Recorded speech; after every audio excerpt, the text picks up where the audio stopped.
ದೀಪಾವಳಿ ಹಬ್ಬಕ್ಕೆ ಇನ್ನೇನು ಕೆಲವು ದಿನಗಳು ಬಾಕಿ ಇದೆ. ಇದಕ್ಕಾಗಿ ಈಗಾಗಲೇ ಎಲ್ಲೆಡೆ ಭರ್ಜರಿ ತಯಾರಿಗಳು ಆರಂಭಗೊಂಡಿದೆ. ಆದರೆ ಅಂಥ ಬೆಳಕಿನ ಹಬ್ಬದ ವೈಭವದ ಮೆರುಗನ್ನ ಹೆಚ್ಚಿಸೋದು ಆಕರ್ಷಕ ಗೂಡು ದೀಪ. ದೀಪಾವಳಿ ಹಬ್ಬ ಬಂತಂದ್ರೆ ತುಳುನಾಡಿನ ಪ್ರತಿ ಮನೆಗಳ ಮುಂದೆ ಗೂಡು ದೀಪಗಳು ಚಿತ್ತಾರಗೊಳ್ಳುತ್ತೆ. ಆದ್ರೆ ನಮ್ಮ ಇಂದಿನ ಯುವಜನತೆ ಸಾಂಪ್ರದಾಯಿಕ ಗೂಡು ದೀಪಗಳಿಗಿಂತ ಪ್ಲಾಸ್ಟಿಕ್ ಗೂಡು ದೀಪಗಳಿಗೆ ಹೆಚ್ಚಿನ ಒತ್ತನ್ನ ಕೊಡ್ತಾರೆ. ಆದ್ರೆ ಇಲ್ಲೊಂದು ಮಹಿಳಾ ತಂಡ ಪರಿಸರ ಸ್ನೇಹಿ ಗೂಡು ದೀಪ ತಯಾರಿಸುವ ಮೂಲಕ ದೀಪಾವಳಿಯ ರಂಗನ್ನ ಇನ್ನಷ್ಟು ಹೆಚ್ಚಿಸಲು ಕಾರ್ಯೋನ್ಮುಖರಾಗಿದ್ದಾರೆ. ಹಾಗಾದ್ರೆ ಆ ತಂಡ ಯಾವುದು? ಎಲ್ಲಿದೆ ಸ್ಟೋರಿ.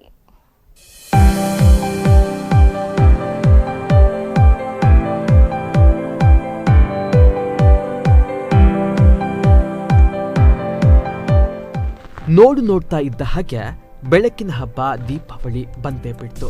ನಮ್ ಜನ ದೀಪಾವಳಿ ಹಬ್ಬವನ್ನ ಅದ್ದೂರಿಯಾಗಿ ಸ್ವಾಗತ ಮಾಡೋದಕ್ಕೆ ರೆಡಿಯಾಗಿ ನಿಂತಾಯ್ತು. ಹೌದು, ಅಂತಹ ಸಂಭ್ರಮ ಸಡಗರ ತುಂಬಿರುವ ಆ ದೀಪಗಳ ಹಬ್ಬವನ್ನ ಆಚರಿಸೋದಕ್ಕೆ ನಮಗೆಲ್ಲ ಕೆಲವು ದಿನಗಳು ಮಾತ್ರ ಬಾಕಿ ಇದೆ. ಅದರಲ್ಲೂ ದೀಪಾವಳಿ ಹಬ್ಬ ಬಂತು ಅಂದ್ರೆ ಸಾಕು, ನಮ್ಗೆಲ್ಲ ತಟ್ಟನೆ ನೆನಪಿಗೆ ಬರುವುದು ಗೂಡು ದೀಪ. ಈ ಸಂದರ್ಭದಲ್ಲಿ ಮನೆ, ಅಂಗಡಿ, ಮಾಲ್ಗಳ ಮುಂದೆ ನೇತು ಹಾಕುವ ಆ ಕಲರ್ ಗೂಡು ದೀಪಗಳನ್ನ ನೋಡುತ್ತೆ ಕಣ್ಣಿಗೆ ಹಬ್ಬ. ಅದರಲ್ಲೂ ನಮ್ಮ ಇಂದಿನ ಯೂತ್ ಈ ಹಬ್ಬದ ಭರಾಟೆಯಲ್ಲಿ ತಕ್ಷಣಕ್ಕೆ ಸಿಗುವ ಪ್ಲಾಸ್ಟಿಕ್ ಗೂಡು ದೀಪಗಳಿಗೆ ಮೊರೆ ಹೋಗ್ತಾರೆ.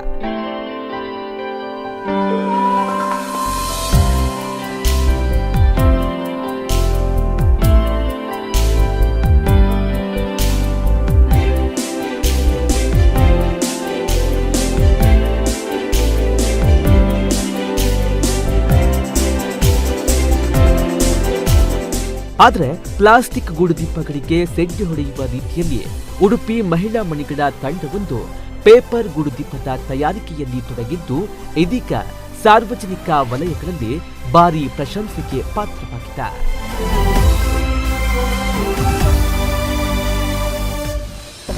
ನಾವು ಈ ಗೂಡು ದೀಪವನ್ನು ಎಲ್ಲ ಮನೆಗಳಲ್ಲಿ ಕೂಡ ಯೂಸ್ ಮಾಡಬೇಕು. ಯಾಕಂದರೆ ಇದು ಪ್ಲಾಸ್ಟಿಕ್ ಈಗ ಕಮ್ಮಿ ಮಾಡಬೇಕಂತ ಎಲ್ಲ ಹೇಳ್ತಾ ಇದ್ದಾರೆ. ನಾವೀಗ ಪ್ಲಾಸ್ಟಿಕ್ಕನ್ನು ಕಮ್ಮಿ ಮಾಡಿ ಈಗ ಪೇಪರ್ ಗೂಡು ದೀಪವನ್ನೇ ಎಲ್ಲ ಮನೆಯಲ್ಲಿಯೂ ಉಪಯೋಗಿಸಬೇಕು.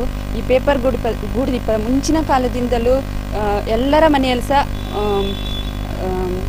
ಬರ್ತಾ ಇತ್ತು. ಈಗ ಹೆಚ್ಚಿನ ಮನೆಗಳಲ್ಲಿ ಈ ರೀತಿಯ ಗೂಡು ದೀಪವನ್ನು ನೋಡುವ ಹಾಗೆ ಇಲ್ಲ. ಎಲ್ಲ ರೀತಿಯಲ್ಲಿಯೂ ಅವರು ಬೇರೆ ಥರನೇ ಗೂಡು ದೀಪವನ್ನು ಉಪಯೋಗಿಸ್ತಾ ಇದ್ದಾರೆ. ಈಗ ಈ ಥರ ಮಾಡುವ ಗೂಡು ದೀಪವನ್ನು ಎಲ್ಲಿಯೂ ನೋಡಲಿಕ್ಕಿಲ್ಲ. ನಾನು ಹೇಳುವುದಂದರೆ ಈ ಗೂಡು ದೀಪವನ್ನು ಎಲ್ಲ ರೀತಿಯಲ್ಲಿ ಎಲ್ಲ ಮನೆಯಲ್ಲಿ ಈ ರೀತಿಯ ಗೂಡು ದೀಪವನ್ನು ಉಪಯೋಗಿಸಬೇಕು. ಮತ್ತು ಪ್ಲಾಸ್ಟಿಕ್ಕನ್ನು ಯೂಸ್ ಮಾಡಬಾರ್ದು. ಯಾಕಂದರೆ ಮೋದಿಯವರು ಹೇಳಿದ್ದಾರೆ ಪ್ಲಾಸ್ಟಿಕ್ಕನ್ನು ಯೂಸ್ ಮಾಡಲೇಬಾರ್ದು ಅಂತ. ಅದಕ್ಕೋಸ್ಕರ ನಾವು ಎಲ್ಲರೂ ಸೇರಿ ಈ ಕಾಗದದ ಗೂಡು ದೀಪವನ್ನು ಮಾಡ್ತಾ ಇದ್ದೇವೆ. ಎಲ್ಲರೂ ಈ ರೀತಿಯ ಗೂಡು ದೀಪವನ್ನೇ ಉಪಯೋಗಿಸಬೇಕು.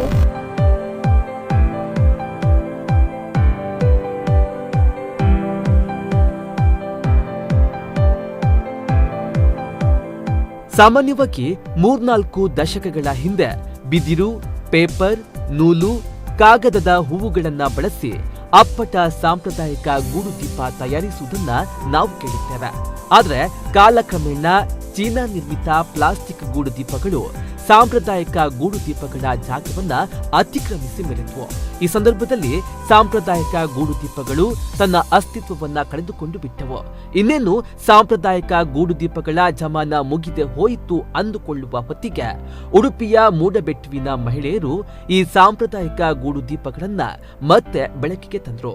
ಕಳೆದ 6 ವರ್ಷಗಳಿಂದ ಇವರು ಸಾಂಪ್ರದಾಯಿಕ ಗೂಡು ದೀಪಗಳ ತಯಾರಿಕೆಯಲ್ಲಿ ತೊಡಗಿಸಿಕೊಳ್ಳುವ ಮೂಲಕ ಸಂಪ್ರದಾಯವನ್ನ ಉಳಿಸುವ ಪ್ರಯತ್ನವನ್ನ ಮಾಡ್ತಾ ಇದ್ದಾರೆ. ಸನ್ ಪ್ಯಾಕೆಟ್ ಶೀಟ್ ನಲ್ಲಿ ಅಷ್ಟಪಟ್ಟಿ, ದಶಪಟ್ಟಿ, ಮಂಟಪ ತುಳಸಿಕಟ್ಟೆ ಹೀಗೆ ಆಧುನಿಕ ಶೈಲಿಯ ನವನವೀನ ವಿನ್ಯಾಸದ ಕಲಾತ್ಮಕ ಗೂಡು ದೀಪಗಳನ್ನ ಇವರು ತಯಾರಿಸ್ತಾ ಇದ್ದಾರೆ. ಇವರು ತಯಾರು ಮಾಡುವ ಗೂಡು ದೀಪಗಳಿಗೆ ಮಾರುಕಟ್ಟೆಯಲ್ಲಿ ಒಳ್ಳೆಯ ಬೇಡಿಕೆಯನ್ನ ಗಿಟ್ಟಿಸಿಕೊಳ್ತಾ ಇದ್ದಾರೆ.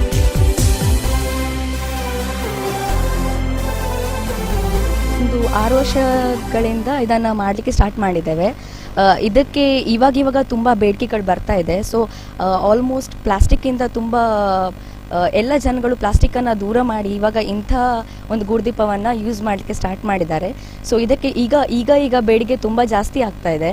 ನಾವು ಇದನ್ನು ಹಲವಾರು ಅಂಗಡಿಗಳು ಅವರು ಬಂದು ಓನರ್ಗಳು ಬಂದು ನಮಗೆ ಇಷ್ಟಿಷ್ಟು ಗೂಡುದೀಪಗಳು ಬೇಕು ಅಂತ ಹೇಳಿ ಆರ್ಡರ್ ಮಾಡಿ ಹೋಗ್ತಾ ಇದ್ದಾರೆ. ಸೊ ಇದನ್ನೆಲ್ಲ ನಾವು ಅಂಗಡಿಗೆ ಸೇಲ್ ಮಾಡ್ತಾ ಇದ್ದೇವೆ.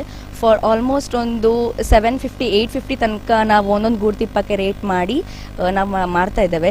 ಇದು ತುಂಬ ಸಾಂಪ್ರದಾಯಿಕವಾದ ಒಂದು ಗೂಡುದೀಪ. ಇದನ್ನು ಎಲ್ಲರೂ ಯೂಸ್ ಮಾಡಬೇಕು, ಪ್ಲಾಸ್ಟಿಕ್ ರಹಿತ ಮಾಡಬೇಕು ಅಂತ ನಾನು ಎಲ್ಲರ ಹತ್ರ ಕೇಳಿಕೊಳ್ತೇನೆ.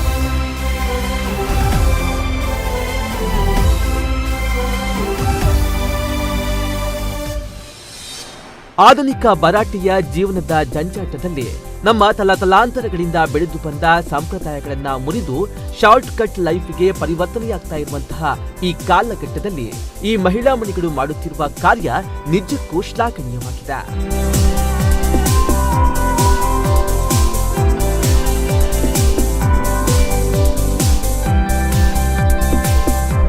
ಪ್ರಮೋದ್ ಸುವರ್ಣ ಕಟ್ಪಾಡಿ, ನಮ್ಮ ಕುಡ್ಲ ನ್ಯೂಸ್ 24x7 ಉಡುಪಿ.